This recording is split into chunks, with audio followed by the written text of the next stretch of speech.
அது என்ன செலக்டிவா ஒரு தொகுதி மட்டும் கேட்குறீங்க. அப்போ அந்த ஒரு தொகுதி மட்டும் தான் நீங்க வந்து வேலை செஞ்சீங்களா? ஏன் 59 தொகுதி கேட்கவே இல்லை? அதுல என்ன உள்நோக்கம்? இவிஎம்ல பிரச்சனைனா உங்களுக்கு எப்படி தெரிஞ்சிருக்கு? வந்து பார்த்தீங்கன்னா வந்து குறிப்பிட்ட 5 தொகுதியில் மட்டும் தான் கோல்மால் நடந்திருக்குன்றது எப்படி தெரியுது உங்களுக்கு? ஆதவர்ஜனா மீது சந்தேகம் வருதா இல்லையா? சொன்ன ஸ்டேட்மெண்ட் 9001 இருக்கும், 9000க்கு 15000 இருக்கும். சொன்னது யாரு? இந்திய அரசியல் சாசனத்தின்படி பதவி பிரமாணம் எடுத்த ஒரு அமைச்சர். வேற யாராவது நின்று இருந்தா கூட இங்க வந்து பார்த்தீங்கன்னா சேகர் பாபு வந்து பார்த்தீங்கன்னா விஎஸ் பாபு கிட்ட தோத்துட்டாருன்ற மாதிரி அங்க வந்து அது வந்து தனிப்பட்ட முறையில் அவருக்கு வந்து ஒரு மாவட்ட பொறுப்புல இருக்கிறாருல்ல. எங்க போனாலும் எப்ப பார்த்தாலும் இதையே சொல்லிட்டு இருக்குது. எது கைவீசம் இதே எது இவருக்கு அந்த அங்கீகாரமே கிடைக்கல. ஒரு வாரிய தலைவர் பதவி கூட கொடுக்கலன்னு வச்சுங்க. இவருக்கே வந்து பார்த்தா அங்க இப்படி ஆச்சி மசாலா எந்த சமையலும் ருசி தேடும் ரகசியம் 20 ரூபாய். தமிழ்நாட்டுல எல்லாமே சேஞ்ச் ஆயிடுச்சு. உங்க நகையையும் சேஞ்ச் பண்ணுங்க. உங்க பழைய நகைக்கு கிராமுக்கு 150 ரூபாய் கூடுதலா வாங்கி புது நகை எடுத்துக்கோங்க. அதே கம்மி சேதாரம் தான் உங்க லலிதால மட்டும்தான். உலக தமிழர்களுக்கு வணக்கம். இன்றைய நிகழ்வில் நம்மோடு அரசியல் விமர்சகர் மூத்த பத்திரிகையாளர் திரு சேக்குவரா ஜெய்சங்கர் இணைகிறார். சார் வணக்கம். சார் வணக்கம். வணக்கம். இப்போ கொளத்தூர் தோல்வி மீண்டும் பேசு பொருளாக மாறி இருக்கிறது திமுக தரப்புல. ஸ்டாலின் சட்டமன்றத்துள்ள வந்து விடுவார் அப்படின்னு ஒரு நம்பிக்கைய ஏன் அப்பான்னு சொல்ல மாட்டீங்களா? எழுதவும் பேசவும் ஏன் அப்பான்னு சொல்ல மாட்டீங்களா? அம்மா அப்பான்னு சொல்லலாம். வயதில் பெரியவர், வயதில் பெரியவர் கட்டாயம் அப்பான்னு சொல்லலாம். உங்க அப்பாவோட கூடுதலா வயசு இருக்கும். அப்பான்னு சொல்லலாம், தாராளமா அப்பான்னு சொல்லலாம். ஏன்னா அங்க அப்பா தானே தேடிட்டு இருக்காங்க. முதலமைச்சரா அப்பா தானே தேடினாரு. உள்ள அப்பா வந்து உள்ள போறதுக்கான வாய்ப்பு இருக்கலாம். உள்ளனா நான் எங்க உள்ளனா நீ எங்க சட்டசபைக்கு சட்டசபை உள்ள பார்த்து பேச வேண்டியதா இருக்கு. நீங்க பத்திரிகையாளரா நான் உங்களோட முதல் கட்ட பார்வை, இந்த வேலையெல்லாம் என்ன பலனை கொடுக்கும்? இந்த இவிஎம் சரி பார்க்கறதெல்லாம் என்ன பலனை கொடுக்கும்? இல்ல பலன் கொடுக்குறதுல பலன் கொடுத்துருக்கல. இப்போ பலன் கொடுக்குறதுனா அந்த ஆய்வுல வந்து பாத்தீங்கன்னா ரிசல்ட் வந்து யார் வந்து கம்ப்ளைண்ட்டோ அவங்களுக்கு வந்து பாத்தீங்கன்னா வந்து சாதகமா தானே இருக்கு. சாதகமா இருக்குன்னா அவங்க வந்து அந்த வரக்கூடிய ஆய்வுகள் எல்லாமே வந்து பாத்தீங்கன்னா வந்து என்ன குற்றச்சாட்டு சொன்னாங்களோ அதை நிரூபிக்கிற மாதிரி இருக்குல்ல. முதல்ல ஒரு கேள்வி, ஏன் வந்து திமுக அரசு வந்து கடந்த காலங்களில் வெற்றி தோல்வி மாறி மாறி வந்திருக்கு. சரி, ஏன் வந்து இப்போ இந்த தோல்வி மட்டும் வந்து இவிஎம்ல கோளாறுன்னு சொல்லி ஏன் எடுத்துகிட்டு போகிறாங்க? இப்போ இதே நான் வந்து பார்த்தீங்கன்னா 5 தொகுதியை கேட்டிருக்கிறாங்க. ஆனால் வந்து ஒரு தொகுதியை மட்டுமே கேட்டிருந்தா கடந்த காலத்தை ஜெயிச்சா கேட்க மாட்டாரு, தோத்தா மட்டும் கேட்குறாங்கன்னு ஒரு கேள்வி வரும் இல்லையா? ஏன்னா நீண்ட இடைவெளிக்கு பிறகு தோல்வின்றது அடைஞ்சிருக்கிறாங்க. உங்களுக்கு தெரியும் நினைக்கிறேன். இடையில வந்து 91 நினைக்கிறேன், 91 தோல்வி செஞ்சாங்க. அதுக்கு முன்னாடி வந்து கிருஷ்ணசாமி 1008 அதை தோத்துருக்காரு. கொளத்தூரில் வந்து தொகுதி வந்து மாறின பிறகு தொடர்ச்சியாக வெற்றி தான் அடைகிறார், தோல்வியே இல்லை. அதுவும் கடந்த ஆட்சியில் 1 லட்சம் ஓட்டு வித்தியாசத்தில் ஜெயிக்கிறார். இப்போ தோல்வி கண்ட உடனே வந்து பார்த்தீங்கன்னா இவிஎம்ல வந்து கோளாறுன்னு சொல்லிட்டு போறாரான்னு ஒரு கேள்வி வரக்கூடாதுன்றதுக்காக 5 தொகுதி கேட்குறாங்கன்னு வச்சுங்க. ஏன் 59 தொகுதியும் கேட்கல? முதல்ல திமுக சைடில் பேசிடுவோம், அதுக்கப்புறம் நம்ம தாவேக தரப்பில் அரசு தரப்பில் அதுக்கப்புறம் போவோம், இவிஎம் பேசுவோம். முதல்ல நான் கேட்குறதுன்னா ஏன் வந்து இந்த 5 தொகுதியை மட்டும் கேட்குறாங்க? 59 தொகுதி நினைக்கிறேன் இல்லையா திமுக வெற்றி பெற்று. என்ன கேட்டால் 108 கூட கேட்கலாம், 108 கூட கேட்கலாம். சரி, திமுக வந்து பார்த்தீங்கன்னா அவங்களுக்கு வந்து தார்மீக வந்து கடமை வந்து எங்கெல்லாம் வந்து சேதாரம் இருக்குதோ அங்கே தான் கேட்குறாங்கன்னா எப்படி 5 தொகுதியில் மட்டும்தான் இந்த பிரச்சனை நடந்ததுன்னு அவங்களுக்கு தெரியுது? ஏன் செலக்டிவாக 5 தொகுதி மட்டும் கேட்குறாங்க? எதனால சார்? அதுதான் இப்போ புரியுதுங்களா? எதனால? இப்போ நான் எதிர்பார்க்கறது, நான் நினைக்கிறது என்னென்னா கொளத்தூர் மட்டுமே வந்து கேட்கலான்னு அவங்க நினச்சிருக்கலாம். ஆனால் வந்து அவருடைய தொகுதி மட்டும் கேட்குறாருன்னு ஒரு கேள்வி வரும் இல்லையா?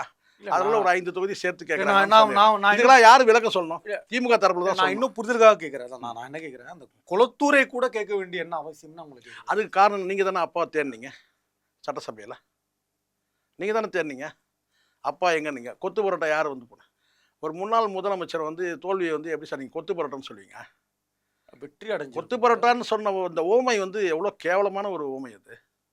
நீங்க அதை சொல்லிருக்கூடாது. கொத்து பரோட்டான்றது தப்பான வார்த்தை. கொத்து பரோட்டான்றது வந்து இப்போ நான் கொத்து பரோட்டான்றது, கொத்து பரோட்டா போட்டாங்கன்னா யாரை போட்டாங்க? கொத்து பரோட்டான்றது டிக்ஷனரியில ஏதாவது தப்பான வார்த்தை சார்? டிக்ஷனரி தப்பு அது கிடையாது. டிக்ஷனரி நல்ல வார்த்தை இருக்கு, கெட்ட வார்த்தை இருக்கு. கொத்து பரோட்டான்னு இருக்கு. கெட்ட டிக்ஷனரி சொன்னீங்க, கெட்ட வார்த்தை தேர்ந்தீங்கன்னா கெட்ட வார்த்தை இருக்கும். நீங்க வேணா சில வார்த்தை தவறான வார்த்தைன்னு இருக்கான்ற. கொத்து பரோட்டான்னு சொன்னா அது யாரை சொல்றது சார்? நீங்க சொல்லக்கூடாத வார்த்தை, சொல்லக்கூடாது. அது கண்ணியம் இல்லை. முதலமைச்சர் பதவிக்கு கண்ணியம் கிடையாது. அங்க முன்னாள் முதலமைச்சர் தோத்து இருக்கிறாருன்னா அந்த பதவிக்கு கண்ணியம். முதலமைச்சர் உணவு விடுதிக்கு போறாரு, கொத்து பரோட்டா எப்படி சார் கேட்பாரு? சார் நீங்க திருப்பி நான் சொல்லிருக்கேன். மாட்டினீங்களா? கொத்து பரோட்டா இப்ப நீங்க அப்படிலாம் இதுலலாம் மாற்றத்துக்குலாம் ஒண்ணும் கிடையாது. உள்ளபடியே நீங்க சாப்பிடுற இடத்துல நீங்க அதை போய் கேட்டீங்கன்னா பரவாயில்ல. சட்டசபையில நீங்க கேட்டிருக்கீங்க. நாங்க ஒன்றும் மாற்ற மாட்டோம். நாங்கள் மாற்றத்துக்குலாம் வந்து வேற லெவல்ல வந்து வரணும். அது இன்னும் பிறக்கல அந்த மாதிரி யாரும். நான் கேட்கறது எங்க எதை கேட்கணும்னு இருக்குல்ல. நீங்க கக்கூஸ்ல போய் கொத்து பரோட்டா கேட்பீங்களா சார் நீங்க? நீங்க உங்களதான் சொன்னேன். இப்ப புரியுதுங்களா? எதை எங்க கேட்கணும்னு இருக்குல்ல சார். நீங்க கக்கூஸ்குள்ள போறதுக்கு உள்ள போறீங்கன்னா தண்ணி வருதான்னு கேட்கணும். முதல்ல அடிப்படை தேவை அதுதான். புரியுதா சொல்றது? உள்ள யாருன்னா இருக்கிறாங்களான்னு கேட்கணும். தாப்பால் இருக்கான்னு பார்க்கணும். தண்ணி வரும். இதுதான் பார்க்கணும். எதை எங்க கேட்கணும் இருக்கு. சட்டசபையில வந்து நீங்க வந்து பேசுறதுன்றது ஒரு வார்த்தை சொன்னீங்க. 5 நிமிஷம் பேசுறதுக்கு ஆடி போயிடுச்சுங்க. ஒரு பொது மேடையில் போய் உட்காந்துக்கிட்டு நின்றுக்கிட்டு நீங்கள் வந்து பார்த்தீங்கன்னா கொளத்தூரில் வந்து கொத்து பரோட்டா போட்டாங்கன்னு சொன்னால் உங்களுடைய முதலமைச்சர் பதவிக்கும் கண்ணியம் குறைவு. முன்னாள் முதலமைச்சர் வந்து அங்கே போட்டி வர அதுவும் வந்து கண்ணிய குறைவு. ரெண்டாவது நீங்கள் சட்டசபைக்குள்ளே அப்பா எங்கே காணோம்னு சொன்னீங்கல்ல, நீங்கள் ஏன் தேடிட்டு போனீங்க அப்பாவை? நான் கேட்குறேன், நேரடியாக கேட்குறேன். பயப்பட மாட்டீங்கல்ல? மரியாதை நிமித்தமாக இல்லை பயப்பட மாட்டீங்கல்ல? நீங்கள் பயப்படுறதா இல்லை? ஆளுங்கட்சியெல்லாம் விசாரணைலாம் போயிட்டு வந்து சொன்னீங்கல்ல, அதெல்லாம் கேட்குறேன். பயப்படாதீங்க. நேர்மையாக பேசினா ஒரு பயமும் கிடையாது சார். வன்மத்தோட பேசினா ஒன்றும் பிரச்சனையே இல்லை. நாம் பேசுறது இந்த ஆளும் அரசுக்கு கூட வந்து ஒரு இனி ஒரு காலையில் ஒரு எச்சரிக்கை உணர்வு கூட இருக்கலாம். அவங்களுக்கு நன்மை தான் அது. நான் கேட்கறது என்னன்னா ரொம்ப எளிமையான கேள்வினா, நீங்கள் சட்டசபையில் அப்பா எங்கன்னு நீங்கள் தேடினீங்கல்ல, ஆனால் அப்பா எங்கன்னு உங்களுக்கு தெரியும்ல. நீங்கள் தானே வீடு தேடி போனீங்க. முதலமைச்சர் பதவி ஏற்ற உடனே யாரை போய் பார்த்தீங்கன்னா முதலமைச்சரை போய் பார்த்தீங்கன்னா அவர் வந்து உங்களுக்கு எவ்வளோ வந்து மரியாதை கொடுத்து உங்களை வரவழைச்சு உட்காந்து பேசி சால்வ் போட்டு எவ்வளோ மரியாதையாக நடந்தாங்க. இது எவ்வளோ நல்லா இருந்துச்சு. இது அப்படியே எல்லாம் போயிருக்கணும். அப்படியே இந்த ட்ராக் அப்படியே தானே போயிருக்கணும். சட்டசபையில் வந்து பார்த்தீங்கன்னா வந்து எதிர்கட்சி தலைவருடைய கடமையை அவர் செய்ய போறாரு. அதுக்கப்புறம் நீங்க அதுக்கு பதில் கொடுக்க போறீங்க. இது வேற ஒரு ஆரோக்கியமான நடைமுறையா. இது எப்படி திடீர்னு மாறுச்சு? அப்போ நீங்க வந்து நோண்டிக்கிட்டே இருக்கிறீங்க. இப்போ உள்ளபடியே வந்து 7 நாட்கள்ல மனு செய்யறாங்க. பட் இப்பதான் அது தீவிரமான நடவடிக்கை பூதாகரமா பேசுறது. காரணம் கேட்டா நீங்க உந்தி தள்ளுறீங்க சார். வழக்கமா எல்லாருமே ஒரு பெட்டிஷன் மனு போடுறது தான், எலெக்ஷன் கமிஷனை போய் கேட்கறது தான், இதெல்லாம் நடக்கும் சார். இப்போ பல பிள்ளைகள் எக்ஸாம் எழுதுது. எல்லா பிள்ளையும் சார் ரீவேல்யூ கேட்குறான் சொல்லுங்க. நல்ல படித்த பிள்ளைங்கன்னா சரி கேட்டா நம்ம படித்து எழுதணுமே, அதுக்கு ஏன் மார்க் போடலன்னு சொல்லிப்பாங்க. ரீவேல்யூ கேட்கறது எல்லாரும் கூடுதல் மார்க் வரலன்னு கேட்பாங்க. கூடுதல் மார்க் வரலன்னு கேட்பாங்க. எதிர்பார்த்த 75 வந்து ஏன் வந்தது அப்படின்னு சொல்லி கேட்பாங்க. சரிங்களா? அப்போ அந்த தகுதி இருக்கு. அதை போய் கேட்கறதுக்கான தகுதி இருக்கணும். அந்த வகையில் வந்து பார்த்தீங்கன்னா இவங்களுக்கு வந்து ஒரு சந்தேகம் இருக்கு. இப்போ 8000 வாக்கு வித்தியாசம். இப்போ 8000 வாக்கு வித்தியாசம் இருக்கு. இப்போ உதாரணத்துக்கு இருக்கட்டா மற்ற தொகுதிகளை காட்டிலும் இந்த தொகுதியில் வந்து இப்போ நான் கேட்ட கேள்விக்கு நானே பதில் சொல்லிக்கிறேன். திமுக தரப்பில் சொல்லுவாங்களான்னு எனக்கு தெரியாது. ஏன் வந்து மற்ற தொகுதிகளில் வந்து பார்த்தீங்கன்னா 5 தொகுதியில் கேட்டிருக்காங்கன்னா அதுக்கான காரணம் எனக்கு தெரியல. ஏன் 59 தொகுதியில் கேட்குறேன்னா 59 தொகுதியில் வந்து பார்த்தீங்கன்னா இவங்க செய்த வேலைகள் போய் சேர்ந்துருக்கலாம், இல்லை சேராமல் இருக்கலாம், அல்ல கடந்த ஆட்சியில் இவங்க வந்து சட்டமன்ற உறுப்பினர் இவங்க இருந்திருக்கலாம், அல்லது வந்து மாற்றுக் கட்சியில் இருந்து அதிமுக இருந்திருக்கலாம், அது வேற. ஆனால் முதலமைச்சர் தொகுதியில் வந்து பார்த்தீங்கன்னா தங்கமும் வெள்ளியும் வந்து கரைச்சி ஊற்றுனாங்க. சின்ன சந்துக்கெல்லாம் வந்து பார்த்தீங்கன்னா வெள்ளியை கரைச்சி ஊற்றுனாங்க. மெயின் ரோட்லலாம் வந்து பார்த்தீங்கன்னா தங்கம் வைரம் வைடூரியெல்லாம் வந்து போட்டு வந்து பார்த்தீங்கன்னா ரோடு சாலை அமைச்சாங்க. மொத்தமாக வந்து பார்த்தீங்கன்னா வந்து செல்வத்தை கொட்டினாங்க. அவ்வளோ கொட்டியும் செல்வந்தர் திரு வி.எஸ். பாபு. அதுதான் பிரச்சனை. இப்போ அதுதான் அவர் யாருன்னு கேட்டிங்கன்னா வந்து தொகுதியில் ரொம்ப நல்ல பேர் உள்ளவர். ஆமாம் சார். யார் கேட்டாலும் வந்து வட்டி இல்லாத வந்து பணம் கொடுக்குறவர் அவர். ஆமாம், 5 பைசா வட்டி இல்லாமல் 1 பைசா வட்டி இல்லாமல் வெறும் வந்து கைமாத்தாவே கொடுக்குறவர் அவர். அப்படிதான் அங்கேருந்து பெரம்பூர்லேருந்து தொடங்கி கிட்டத்தட்ட வந்து எது வரைக்கும்னு கேட்டிங்கன்னா ஆந்திரா பார்டர் வரைக்கும் அந்த அளவுக்கு வந்து தொழில் வளர்ச்சி உள்ள. ஆமாம், அந்த தொழில் வளர்ச்சி உள்ளவர். நயா பைசா வந்து வட்டி இல்லாமல் வந்து பார்த்தீங்கன்னா கைமாத்து கொடுக்குற ஒரே நபர் யாருன்னு கேட்டிங்கன்னா அவர்தான். வங்கிக்கு ஒரு அவர் அட்ரஸ் எடுத்து கேட்குறீங்களா? வங்கிக்கு போட்டியா? அந்த அளவுக்கு வந்து நல்ல பேர் உள்ளவர் இயல்பாவே. ஆமா, அவர் ஒரு பக்கம் என்ன சார் கேட்டா எங்க போனாலும் எப்ப பார்த்தாலும் இதையே சொல்லிட்டு இருக்கிறது. எது எங்க போனாலும் கைவீசம்மா இதே எது இது. ஆனா இவருக்கு வந்து பாத்தீங்கன்னா அங்க வந்து அமைச்சர்களை பதவி கொடுக்கல, ஒரு அமைச்சர் பதவி கொடுக்கல, இவருக்கு அந்த அங்கீகாரமே கிடைக்கல, ஒரு வாரிய தலைவர் பதவி கூட கொடுக்கலன்னு வச்சுங்க. இவருக்கே வந்து பாத்தீங்கன்னா அங்க இப்படி அங்க தூக்கி வீசிட்டாங்க. ஆமா, அப்படி வச்சிருக்காங்க அங்க. சரிங்களா? அவருக்கு ஒதுக்குன இடத்த கூட பாத்தீங்கன்னா அப்படியே விட்டத்தை பார்த்து அப்படியே வந்து கொட்டாய் விடுற மாதிரி தான் இடம் கொடுத்துருக்காங்க. நீங்க கூட நம்ம ஊருக்குள்ள கூட ஒரு பொம்மை ஒன்று இருக்கும், அந்த கொம்பு வச்சு மேல ஆட்டினா கை ஆட்டிட்டே இருக்கு. அது எனக்கு தெரியல, அது பொம்மலாட்டம். ஆமா ஆமா, நான் ஒரு கை ஆட்டு மேன அதுல இருந்து பஞ்சு மிட்டாய் பிச்சு கையில வாட்ச் எல்லாம் கட்டுவாங்க. ஆமா, எதுக்கு இப்ப சொல்றீங்க தெரியல எனக்கு. இல்ல எனக்கு அதான் உங்களுக்கு ஏதாவது தனிப்பட்ட முறையில வந்து பாத்தீங்கன்னா உங்களுக்கு வந்து கைமாத்து கொடுத்தல ஏதாவது எனக்கு அந்த பொம்மை எல்லாம் ஞாபகம் வருதுண்ணே. இல்ல எனக்கு வந்து நான் ஒரு லிமிட் தாங்க சார். நீங்க யாரை கிரிட்டிசைஸ் பண்றது சார்? நீங்க ஒரு ஆளுமையை நீங்க எவ்வளவுக்கு எவ்வளவு நீங்க குறைச்சி மதிப்பிடுறீங்களோ. மு.க. ஸ்டாலின்றது மிகப்பெரிய ஆளுமை தான். ஆனால் நீங்கள் எவ்வளோ குறைச்சி வச்சுனா நாளைக்கு உங்களுக்கு அதே நிலைமை தான். இல்லைண்ணா நான் புரிதலுக்காக கேட்குறேன், ரொம்ப மன தூய்மையோட கேட்குறேன். அது எனக்கு சந்தேகம் இருக்கு. மேலே வண்டி திருப்பி இருந்தாலும் நீங்கள் பெரியாரிஸ்ட் சந்தேகம் இருக்குது எனக்கு. முதலமைச்சராக இருந்த திரு ஸ்டாலின் தோற்கடிக்கப்பட்டு விட்டார். திரு VS பாபு வெற்றி பெறுகிறார், சட்டமன்றத்துக்குள்ள போறாரு. அவர் முதலமைச்சர் முதலமைச்சர் தோற்கடித்திருக்கிறார்களே. ஒரு சின்ன திருத்தம், இவர் வந்து தோற்கடிக்கப்பட்டார் மக்களால். மக்களால் ஏதோ ஒண்ணு தோற்கடிக்கப்பட்டார், அவர் வந்து வெற்றி அடைய வைக்கப்பட்டார் மக்களால். அதுவும் மக்களால் எப்படியே நீங்க சொல்லுங்க. ஆனா EVM-ஆன்றது இப்ப கேள்வி. எப்படி இப்ப EVM-ஆன்றது இப்ப கேள்வி. EVM நான் சொல்லலாம், பொதுவா சொல்றேன். இந்த EVM மீதான சந்தேகம் வந்து இந்த தாவேக அரசு ஆரம்பிச்ச போது 3 பேருக்கு சந்தேகம் இருந்துச்சு. அந்த 3 பேர் யாருன்னு கேட்டீங்கன்னா, ஒன்னு பொன்ராஜ், வெளிப்படையா பேசுறவங்க. பல பேருக்கு சந்தேகம் இருந்திருக்கலாம், வெளிப்படையா பேசுறது 3 பேர். ஒன்னு பொன்ராஜ் அவர்கள், 2வது ஐயநாதன், 3வது சேகோ ராஜேஷ். அவர் புத்தகம் போட்டார் ஐயநாதன். 3வது சேகோ ராஜேஷ். வெளிப்படையா ஊடகங்கள் வந்து பார்த்தீங்கன்னா EVM-ல நடந்த கோல்மால்ல தான் வந்து இந்த தாவேக அரசு வந்து ஆட்சி அமைச்சிருக்குன்னு நான் சொன்னேன். உண்மையான சந்தேகத்தின் அடிப்படையில் நம்ம சொல்றோம் சார். எதனால சந்தேகம் கேட்டா 8 மாவட்டங்கள்ல வந்து ஒரு சட்டமன்ற உறுப்பினர் கூட கிடையாது, 28 தொகுதியில ஒரு சட்டமன்ற உறுப்பினர் கூட கிடையாது. நீங்க வந்து கேட்டா பெரிய கல்ட்டுன்னு சொல்றீங்கல்ல. இப்போ ரசிகர்னா தமிழ்நாடு முழுவதும் தானே சார் வந்து ரசிகர்கள் இருக்கிறாங்க. சரி, ஒரு கவர்ச்சின்றது வந்து தமிழ்நாடு முழுவதும் தானே கவர்ச்சி இருக்கு. ஏன் கேரளாவில் கூட அந்த கவர்ச்சி இருக்குல்ல. தென்காசியில கம்மியா இருக்கலாம். இல்ல, நான் சொல்றது அது கிடையாது. நீங்க வந்து ஒரு 2000 ஓட்டு கிடையாது சார் உங்களுக்கு. 10,000 ஓட்டு 15,000 ஓட்டுனா சரி, அதை தாண்டி நீங்க வந்து சொல்றீங்க வந்து பார்த்தீங்கன்னா அங்க வந்து எங்கெல்லாம் அவர் வந்து பிரச்சாரம் பண்ணாரோ அங்க ஜெயிச்சோம்னா விக்ரவாண்டியில மாநாடே போட்டாங்கல்ல. ஏன் அங்க ஜெயிக்கல? முதல் மாநாடுன்னு சொல்லி ஏன் அங்க ஜெயிக்கல? கரூர்ல வந்து அவ்வளவு பெரிய வந்து கரூர் மக்கள் உங்களுக்கு ஆதரவா இருக்கிறாங்க, ஏன் அங்க ஜெயிக்கல? அப்போ அந்த இடத்துலயும் வந்து ஒரு யூனிஃபார்மா வரல. இப்போ நீங்க அப்படி சொல்லலாம், என்னன்னு கேட்டீங்கன்னா ஒரு குறிப்பிட்ட இடத்துல மட்டும்தான் ஒரு அலை வீசிச்சிங்க அப்படின்னு சொன்னா போதும். ஆனால் தமிழ்நாடு முழுவதும் அலை வீசும் போது ஏன் வந்து 8 மாவட்டங்கள்ல ஒருத்தர் கூட வந்து பார்த்தீங்கன்னா வந்து வெற்றி பெறவே இல்லை? அது சந்தேகம் இருக்குல்ல. அதனால இப்போ என்ன செய்யறேன் நான் யூகிக்கிறேன் என்னன்னு கேட்டீங்கன்னா, ஒரு குறிப்பிட்ட பகுதியில் மட்டும் EVM மிஷின்ல ஒரு அலை அடிச்சிச்சு. EVM மிஷின்ல ஒரு வேலை நடந்துடுச்சோ ஒரு குறிப்பிட்ட இடத்துல. அங்கே ஒன்றும் இங்கே ஒன்றுமா தான் மாவட்ட ரீதியாக வந்து பார்த்தீங்கன்னா அங்கே ஒரு 4 தொகுதி இங்கே ஒரு 4 தொகுதி அப்படின்னா பிரச்சனை. 2 தொகுதி 1 தொகுதி அப்படின்னா பரவாயில்ல. குறிப்பிட்ட 8 மாவட்டங்களில் வந்து ஒரு தொகுதியை கூட உங்களால் ஜெயிக்க முடியலன்னா இல்லை. அவங்க என்ன சொல்கிறாங்க, ஒரு இயந்திரத்தை ஏன் சந்தேகப்படணும்? ஏன் சந்தேகத்தைப்பட்டு அதை நிரூபிக்கவும் பட்டிருக்கல, பண்ண முடியும் நிரூபிக்கப்பட்டிருக்கல. நீங்கள் பொன்ராஜை கேளுங்க இந்த கேள்வியை, அல்லது வந்து பார்த்தீங்கன்னா ஐயநாதன்ட்ட கேளுங்க எப்படிலாம் பண்ண முடியும்னு சொல்லிட்டு. நானாவது ஒரு யூகத்தை ஒரு சந்தேகம் இருக்குது எனக்கு. அந்த சந்தேகத்தை மட்டும் வெளிப்படுத்தணும். அவங்கெல்லாம் வந்து பார்த்தீங்கன்னா வந்து கையில் வந்து எப்படி பண்ண முடியுன்றதுக்கே ஒரு ஆதாரம் வச்சிருக்கிறாங்க. நான் நெருக்கமாக 2 கேள்வி கேட்குறேன். நான் மேலும் புரியணும், மக்கள் அதை புரிஞ்சுக்கணுன்றதை கேட்குறேன். சொல்லுங்க. EVM மிஷின்ல சந்தேகம் இருக்கு, கோளாறு இருக்கலாம் அப்படின்றத நம்ம பார்க்கணுமா, இல்ல திரு ஸ்டாலின் தோற்று விட்டார் அதனால EVM மிஷின்ல கோளாறு இருக்கு? அப்படிலாம் கிடையாது. அவங்க எடுத்துக்கிறது சார். இப்போ நம்ம வந்து இப்போ நான் கொளத்தூர் தொகுதியை மட்டும் எனக்கு சந்தேகம் நான் சொன்னேன் படம்னா அப்படி கூட சந்தேகப்படலாம். ஏன்னு கேட்டீங்கன்னா அங்க வந்து இவ்வளோ வேலை நடந்திருக்குங்க, ஆனா அங்க எப்படி தோத்தாருன்னு சொல்லி இருக்கேன்.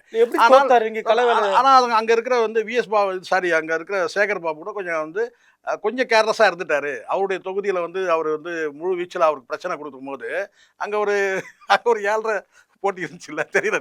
இதுவே 7.5 தானே வச்சுங்க, ரெண்டுமே 7.5. ஸோ 7.5 15 அங்கே மோதும் போது அவருடைய வந்து பார்த்தீங்கன்னா ஃபுல்லாக வந்து கவனம் வந்து இங்கே குறைஞ்சிருச்சு. எங்கே குறைஞ்சிச்சு? முதலமைச்சர் தொகுதியில் குறைச்சி. முதலமைச்சர் தொகுதியில் வேலை செஞ்ச சில நபர்கள் வந்து பார்த்தீங்கன்னா வந்து அலட்சியமாக இருந்தாங்க. எப்படி இருந்தாலும் அண்ணன் ஜெயிச்சிருவாரு, அண்ணனுக்கெல்லாம் எதிர்த்து VS பாபுலாம் ஜெயிக்க முடியுமா, அப்படி ஒரு பார்வை இருந்துச்சு. அதனால் வந்து ஆனால் எனக்கு வந்து நான் கேட்டிங்கன்னா வந்து நம்ம அந்த தொகுதியை கடந்து போகிறதுனால நமக்கு அந்த சந்தேகம் இருக்குன்னு கேட்டால், என்னங்க இவ்வளோ வேலை நடந்திருக்குது, இங்கே இவ்வளோ வேலை நடந்திருக்கு, அங்கே இவ்வளோ வேலை நடந்திருக்கு, எப்போ பார்த்தாலும் இந்த டேக் டைவர்ஷன் தான்.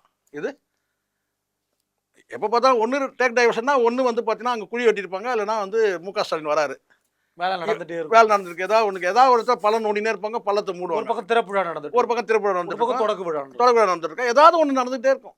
ஏதாவது ஒரு தொடக்க விழா திறப்பு விழா 2 ஒன்று தான், ஏதாவது ஒன்று நடந்துகிட்டே இருக்கும். அங்கே மொத்தம் தொடக்க விழான்றது கட்டடம் கட்டுறதுக்காக ஒரு தொடக்கத்துக்கு வந்துருக்கு. திறப்பு விழா ஏதோ ஒன்று மொத்தம் வந்து அங்கே வேலைகள் நடந்துட்டு இருக்கு.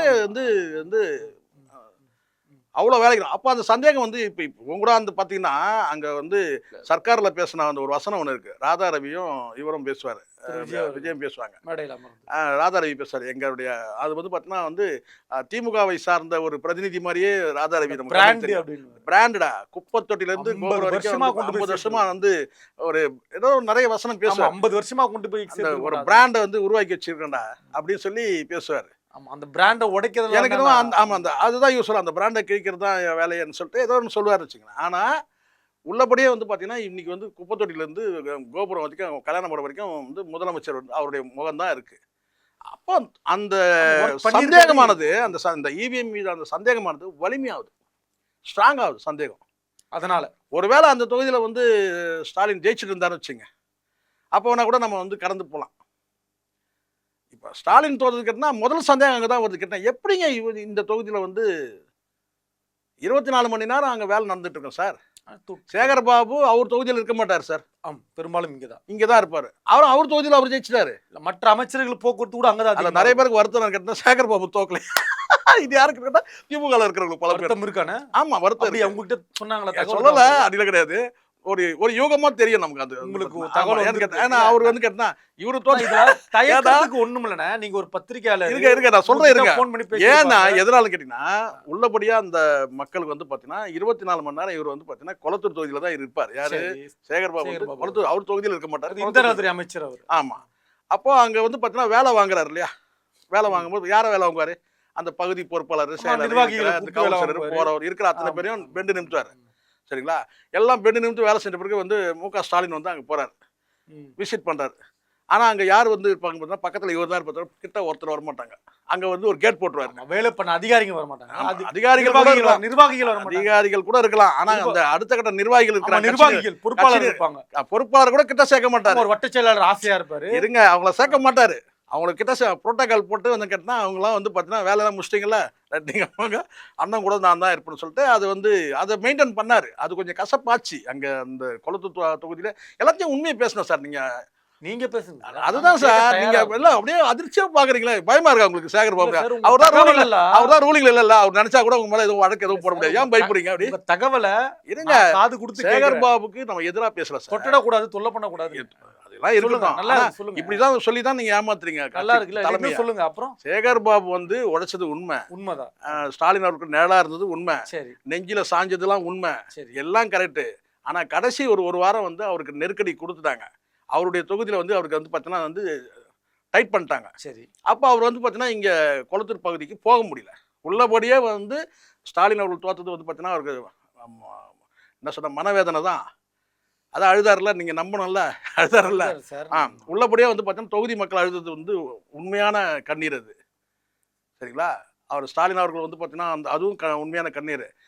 சேகர் பாபுடைய கண்ணீரும் உண்மையான கண்ணீர் தான். அது ஒன்றும் உங்களுக்கு சந்தேகம் இல்லை? எனக்கு சந்தேகம் இல்லை, டவுட்டாக பார்க்குறீங்களே. ஆனால் அங்கே இருக்கிற வந்து அந்த நிர்வாகிகளுக்கு இருக்காங்க இல்லையா, அந்த கொளத்தூர் பகுதியில் அண்ணன் ஜெயிச்சிருக்கலாம் வந்து இவர் தோத்துருக்கலாமே அப்படின்ற மாதிரி ஒரு அந்த பேச்சுக்கெல்லாம் இருக்குது. இவரோட வெற்றி எப்படி இருந்தது? சேகர் பாபு எப்படி வெற்றி உறுதியாச்சு? அதுதான் இங்கே பிரச்சனையா. விஜய்ன்ற முகம் தான் அவருக்கு பெரிய வந்து பிரச்சனையா என்னன்னா, சேகர் பாபு வந்து வேற யாராவது நின்று இருந்தா கூட போல. இங்க வந்து பார்த்தீங்கன்னா சேகர் பாபு வந்து பார்த்தீங்கன்னா விஎஸ் பாபு கிட்ட தோத்துட்டாருன்ற மாதிரி அங்க வந்து ஒரு சேகர் பாபு விஎஸ் அப்படி வந்து ஒரு இதுவாயிடுச்சு இல்லை. அது வந்து தனிப்பட்ட முறையில் அவருக்கு வந்து ஒரு மாவட்ட பொறுப்பில் இருக்கிறாருல்ல. ஸோ அதனால வந்து மற்றவர்களுக்கு தோற்றதை கூட வந்து ஆட்சியை இழந்தாச்சுங்க. மற்றவர்களுக்கு தோற்றதை கூட பிரச்சனை வந்து பார்த்தீங்கன்னா கட்சிக்காரங்களாம் என்ன பேசுவாங்க? சரி சரி. இதாண்டி எங்கள் அன்னைக்கு பதில் சொல்லணும், அங்கே வந்து பார்த்தீங்கன்னா மாப்பிள்ளைக்கு பதில் சொல்லணும். அப்போ அந்த இடத்துல வந்து பார்த்தீங்கன்னா ஒரு வாரம் அவர்களுக்கும் பதில் சொல்லணும் இல்லையா? அதுதான் சார்.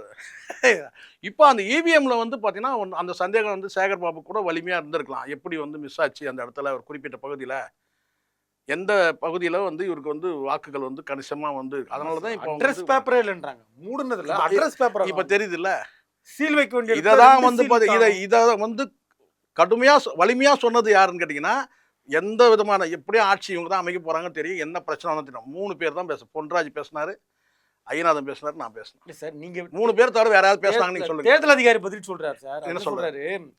சீல் வைக்கல. எஸ் அட்ரஸ் பேப்பரை ஒட்டல. எஸ் இருங்க, ஆனா இது வந்து மனித தவறு தானே, இதுல இருங்க, இருந்து இயந்திர தவறு இருங்க, இருக்கு. இருங்க, ஒரு நிமிஷம் நல்லா புரிஞ்சுங்க. எப்படி கரெக்டா வந்து அது மடங்கு இருங்க நீங்க நல்லா கவனிச்சுங்க. அவர் நிலைமை என்னன்னு யோசிச்சு பாருங்க முதல்ல. இதுதான் உங்ககிட்ட இருக்கிற பழக்கமே. அவர் நிலைமை என்னன்னு யோசிச்சு, அன்னைக்கு எலெக்ஷன் கமிஷன் கீழே பணியாற்றினவர், இன்னைக்கு ஆதவர்ஜுனா கீழே பணியாற்றக்கூடியவர். ஓகே ஓகே அப்படின்னா என்ன அர்த்தம்? புரிஞ்சிச்சு. தாவேக அரசுக்கு சரி, அதனால புரியுது நான் சொல்றது. நம்ம அதெல்லாம் பார்க்க கூடாது சார். இங்க அறிவார்ந்த நபர்கள் யாராவது திமுகவை சார்ந்தவர்கள் இருப்பாங்க, பரவலா இருக்கிறாங்கல்ல, அவங்க இந்நேரம் யோசனைக்கு வந்து ஒரு யோசனை வந்திருக்கும். என்ன வந்திருக்கும் சொல்லுங்க பாப்போம். ஒருவேளை ஏன் அந்த வழக்கறிஞர்கள் கூட வந்திருக்கும், பரந்தாமன் பேசுறாருல, அவரு கூட வந்திருக்கும் இந்த யோசனை. என்ன வந்திருக்கும் சொல்லுங்க பாப்பா. மீதி இருக்க 108 எடுத்து இல்ல அதெல்லாம் அப்புறம். இந்த வழக்கை வந்து உச்சநீதிமன்றம் போகும்போது ஆதவர்ஜுனாவை சாட்சியா போடணும். ஏன் சொல்லுங்க? ஏன் அவர் தான் சொல்றாரு. என்ன சொல்றாருன்னா, கவுண்ட் பண்ணீங்கன்னா 9001 இருக்கும், 9000க்கு 15000 இருக்கும். சொல்றது யாரு? அமைச்சர் சார். ஒரு கேஷியர் கிட்ட பொறுப்பை வந்து பணத்துக்கு வந்து இந்த நீ க்ளோஸ் பண்ணும்போது, அக்கௌண்ட்டை க்ளோஸ் பண்ணும்போது ₹1 கூடவே இருக்கக்கூடாது, ₹1 குறைவா. ₹1 குறைவா இருந்துச்சுன்னா அவன் இவர் வந்த கஸ்டமர் யாரையும் வந்து இவர் ஏமாத்திட்டாருன்னு அர்த்தம். கூட வந்து கேட்டினா யாரோ ஒரு கஸ்டமர் வந்து இவர் ஏமாத்தினா, இவ்வளவுதான் சிம்பிள். இந்த கணக்கு இப்படி முடிஞ்சிச்சா? இப்போ வந்து என்னன்னா, ஆதவர்ஜுனா மீது சந்தேகம் வருதா இல்லையா? சொன்ன ஸ்டேட்மெண்ட் 9001 இருக்கும், 9000க்கு 15000 இருக்கும். சொன்னது யாரு? ஒரு அமைச்சர். இந்திய அரசியல் சாசனத்தின்படி பதவி பிரமாணம் எடுத்த ஒரு அமைச்சர் இந்த ஸ்டேட்மெண்ட் கொடுக்குறாரு. அப்போ இந்த கேஸ்ல வந்து உச்சநீதிமன்றம் போகும்போது பார்த்தீங்கன்னா அவரை சாட்சியா போட்டு விசாரிக்கணும். எந்த அடிப்படையில இதை சொல்றீங்க நீங்க? இது எல்லாமே எனக்கு நீங்க ஆதவர்ஜுனா தொட்டதுனால பயமா இருக்கா? ஆதவர்ஜுனா தொட்ட உடனே பயம் வருது இல்ல உள்ளுக்குள்ள? ஐயோ வழக்கு எழுதி போட போறாங்கன்னு தானே நேரம் கருதி முடிக்கலாம் தான் நான் முடிவு பண்ணேன். இல்ல நான் போறா, நீங்களும் கூட வரணும் சார். நல்லா புரிஞ்சுங்க சார், வன்மத்துல பேசக்கூடாது சார்.